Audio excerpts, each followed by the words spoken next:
எகிப்துல இறந்தவங்க உடலை பேரிச்சை மதுவாலும் நைல் நதி நீராலும் சுத்தம் பண்ணுவாங்க. அதுக்கப்புறம் உடலோட இடது பக்கத்துல அறுத்து உள்ள இருக்கும் நுரையீரல், கல்லீரல், குடல் பகுதிகளை எடுத்து கல்லுப்புல பதப்படுத்தி கேனோபிக் ஜார்ல வச்சு பாதுகாப்பாங்க. அது மட்டும் இல்ல, எகிப்தியர்கள் இதயத்தை தான் அறிவோட இருப்பிடம் அப்படின்னு நம்பினாங்க. அதனால உடலை பதப்படுத்தும் போது இதயத்தை உடல்லையே வச்சுட்டு ஒரு வளைஞ்ச கம்பிய மூக்கு வழியா விட்டு மூளைய வெளியில எடுத்துருவாங்க. எகிப்தியர்கள் இறந்த உடல்களை மட்டும் பதப்படுத்தி பாதுகாப்பா வைக்கல.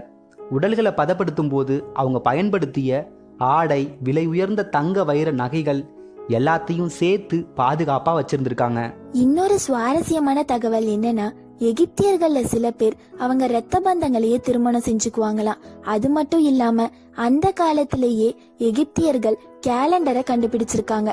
இவங்களோட கேலண்டர்ல